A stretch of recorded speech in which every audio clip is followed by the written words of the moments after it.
Hello, j'espère que tu vas bien. Dans cette vidéo, Vous voyez, j'ai gardé le bleu. Hein. J'ai remis mon outfit bleu. Parce que dans cette vidéo, j'aimerais qu'on parle d'amour. J'aimerais qu'on parle de stabilité.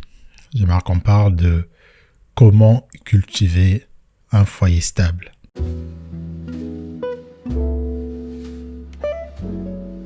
Vous voyez, j'ai pris ma voix de lover, ma voix un peu grave. Je vais être doux dans cette vidéo.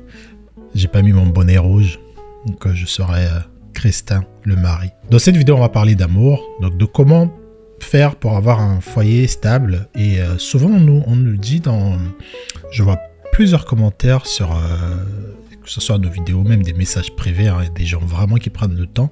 Et on le dit pas pour faire genre on est busy, on a beaucoup de messages. Littéralement, on a beaucoup de messages, des félicitations. Vu qu'on a fait la question de l'abonné les vendredis, on a plusieurs personnes qui nous envoient des histoires et on doit trier laquelle on met en fonction du sujet qu'on a posté. Et donc, en tout cas, merci beaucoup. Donc, je vais vous donner quelques tips de qu'est-ce qui peut faire qu'un couple reste dans la durée, que vous ayez une relation stable, sereine et pleine d'amour. La première des choses, ça va être de se connaître, de faire un travail sur soi. De savoir que telle chose, ça passe pas trop, telle chose m'énerve, telle chose, c'est mon kiff. Pourquoi je dis ça? Parce que tu ne peux pas ignorer ces choses de toi et attendre que ton partenaire magiquement arrive et commence à les faire. Ça va lui prendre beaucoup de temps. Et alors que si tu lui dis, par exemple, écoute, moi je préfère telle cuisine, j'aime beaucoup la cuisine d'Amérique latine, j'aime beaucoup telle chose. Au fait, tu donnes des éléments à ton partenaire pour qu'il se fasse un peu une idée de qu'est-ce que tu apprécies vraiment. Comme ça, demain, s'il veut t'inviter, que ça soit dans le registre que toi, tu lui as dit. Tu vois. Et encore une fois, que ça ne soit pas genre, bon, ok, aujourd'hui je vais te dire ce que j'aime, vas-y, commence à noter, mais juste naturellement, tu vois. N'hésite pas de faire des suggestions, de dire que, moi j'aime beaucoup tel truc, franchement, ça c'est mon meilleur parfum. Et de temps en temps, comme ça, t'entends ta partenaire, tu vois, tu lui donnes des éléments. Et donc c'est très important de se connaître. Et pareil aussi pour les choses qui t'irritent. Par exemple, moi je sais que ma femme, elle est très maniaque. Et je sais qu'au début, c'est pas forcément quelque chose que j'avais remarqué. Et qu'elle me l'a, je pense qu'elle me l'a dit, mais j'ai pas prêté attention parce que je pense qu'en tant que mec, hein, on a un peu la tête ailleurs, on met des trucs partout. Et je sais que ma femme, ça l'irritait beaucoup. Le fait de voir un verre au salon alors que c'est censé être dans la cuisine, pour elle, c'était comme si j'avais enlevé toute la peinture de la maison. Et donc, c'est important de savoir qu'est-ce qui mérite, qu'est-ce qui me rend heureuse ou heureux. Tout simplement. Et pareil pour les hommes aussi. Hein. Là, c'est pas juste comment être heureux, comment rendre sa femme heureuse. C'est vraiment mutuellement. Et pareil pour l'homme. Si tu ne sais pas que telle chose, c'est des sujets que tu n'es pas peut-être prêt à aborder, parce que c'est un travail que tu n'as pas encore fait en tant qu'homme, dis-le à ta partenaire. D'accord? Comme ça, un jour, si vous êtes dans un débat, soit à deux, soit avec d'autres personnes, elle saura... Là, monsieur n'est pas trop à l'aise, je veux éviter d'en parler.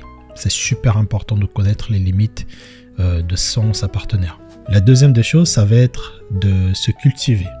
Je sais que ça, c'est quelque chose souvent on ignore, mais être intelligent, être cultivé. Donc, quand je dis cultiver, ça peut être de lire des livres, avoir voyagé, de travailler vraiment sur sa culture générale, c'est super important. Parce qu'il faut savoir que dans un couple, il n'y a pas juste c'est bon, on vit ensemble, je te vois, non. Vous êtes aussi quelque part un peu des amis, même si vous ne pouvez pas vraiment être complètement des amis avec vos partenaires.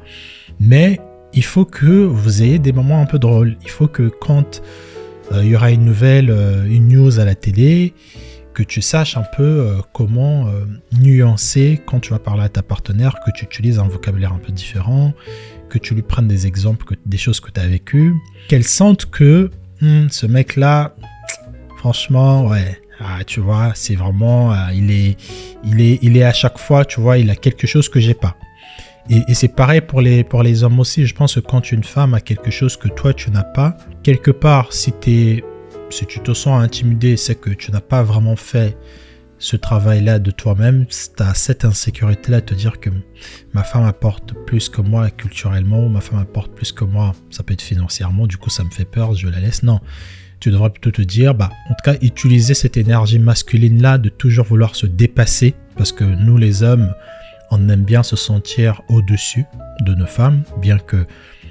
Et après, il y a des choses qui viennent avec. Être au-dessus de sa femme, c'est quoi? C'est pas forcément négatif, d'accord? Commencez pas à vous chauffer. C'est juste pour dire que en tant qu'homme, des fois, ça nous booste de se dire que ma femme, elle a fait 5-6 pays.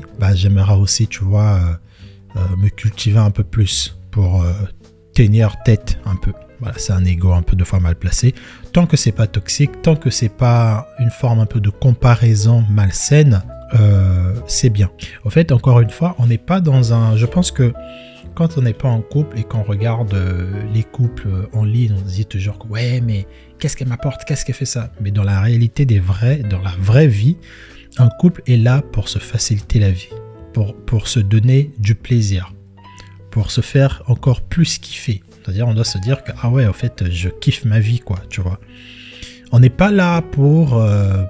de temps en temps, tu vois, quand on va dire quand on va être dans la red pill, par exemple, c'est pour alerter les hommes sur des situations manipulatrices ou sur des situations toxiques de certaines femmes. Mais si vous voulez construire un foyer fort, il faut constamment, je sais que c'est pas tout le temps qu'on le fait, mais il faut que constamment que vous rappelez, est-ce que cette chose que je fais, ça va pas irriter ma partenaire? Si ça va l'irriter, en tout cas, efforce-toi de ne pas le faire. Même si tu arrives, tu es fatigué et que tu n'as pas pu faire telle chose, par exemple, tu n'as pas pu faire la vaisselle, tu n'as pas pu mettre les linges à sécher, je sais pas, des trucs comme ça, tu le dis à ta partenaire. Tu fais un texto, quand elle arrive, tu le lui dis. Comme ça, au moins, elle sait que la raison pour laquelle il me dit il n'a pas pu faire tel truc, c'est parce qu'il est conscient que moi, ça va m'irriter et il me l'annonce. D'accord? Mais quand tu le fais pas et que tu es juste là, tu as oublié, tu es fatigué, elle va interpréter quelque part, c'est parce que tu sais qu'elle arrive qu'elle va le faire. C'est des trucs, c'est des petits trucs. C'est pour ça qu'elle part souvent de la charge mentale. C'est parce que nous, en tant qu'hommes, on va se dire, deux fois, quand on oublie de faire un truc, c'est pas parce qu'on se dit, ma femme va le faire automatiquement. Mais c'est juste parce qu'on se dit, bon, je veux le faire quand ça va être fait. Mais sauf qu'il faut le dire à la personne en face de toi pour qu'elle sache que, tu as vu qu'il y avait des trucs par terre. Mais quand tu le dis pas, elle va se dire que, au fait, tu vois qu'il y a des trucs, mais tu veux pas ramasser parce que tu sais que je rentre et je veux le faire, tu vois. Il faut savoir que surtout quand vous êtes avec des femmes, quand vous avez des enfants, ou même pas que, franchement, il y a un truc assez naturel. Je sais que ceux qui ne veulent pas, moi je veux pas des enfants, on n'est pas tous maternels, je sais que vous allez vous fâcher, mais il y a un truc assez naturel chez une femme, même quand elle n'a pas d'enfant. Il y a cette énergie-là, je sais pas si c'est dans l'éducation, quand elle grandit, c'est parce qu'elle voit leur mère le faire.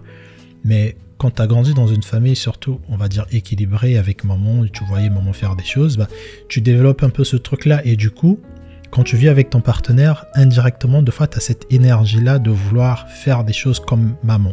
Ton mec, il a oublié de faire tel truc. La manière que tu vas lui parler, des fois, tu vas oublier que c'est ton mari et que tu vas lui parler comme ta mère te parlait quand tu étais jeune, tu vois.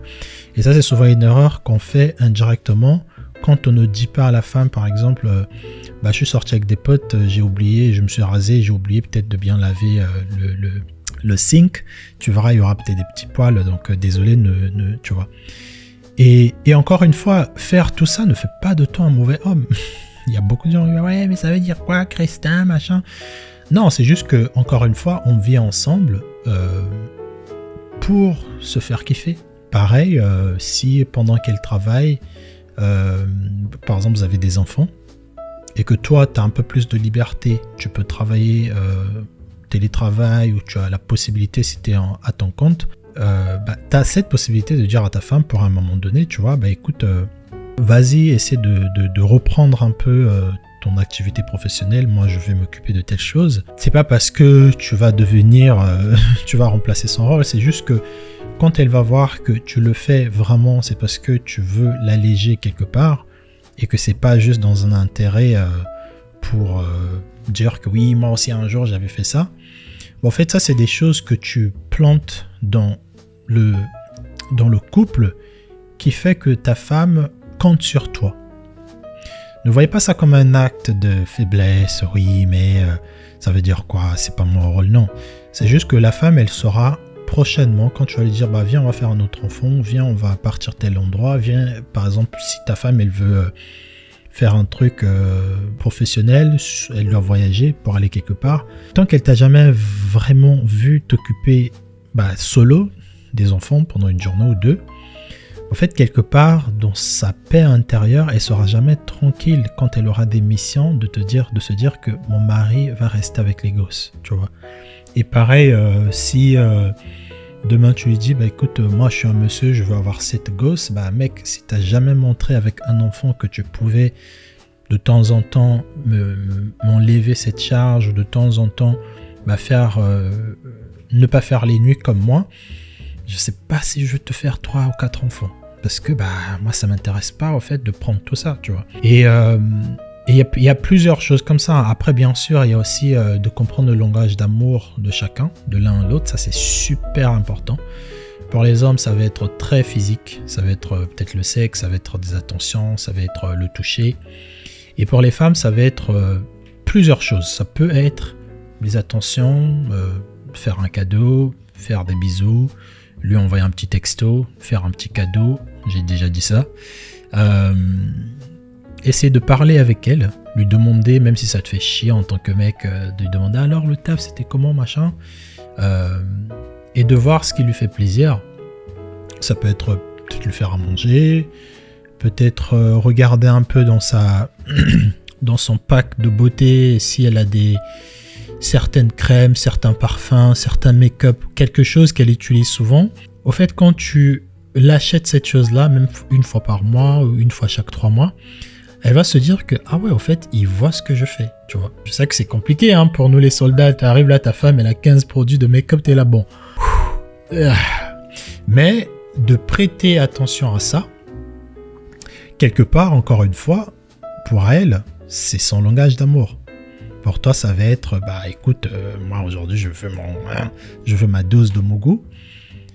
Pour elle, c'est pas forcément, je dis pas que elle va jamais venir te solliciter, mais si elle sait que quelque part, son langage d'amour, tu le connais et que tu fais l'effort de le lui donner, en retour, fera la même chose. Encore une fois, là, on est vraiment dans un couple sain, un couple qui veut du bien pour les enfants, pour vous-même. On n'est pas dans un truc de jeu, vous avez 18 ans, ouais, mais c'est bon, je veux pas l'appeler, machin, là. Voilà. Après, chacun a sa manière de voir les choses. Tout ce que je veux dire, c'est que vous n'êtes pas dans un couple pour vous faire la misère. Vous n'êtes pas dans un couple pour à chaque fois dire « Ah, t'as vu, non, hier, t'avais fait ça, aujourd'hui, tu le fais pas, et tu veux toujours que moi, je le fasse. » Ça, c'est des moments, ça va arriver, parce que voilà, on est des humains. Mais vous devriez toujours, constamment vous dire que on va améliorer les choses, on va se faire du bien, on va essayer de sortir, de casser la routine. Ça, c'est quelque chose de très important.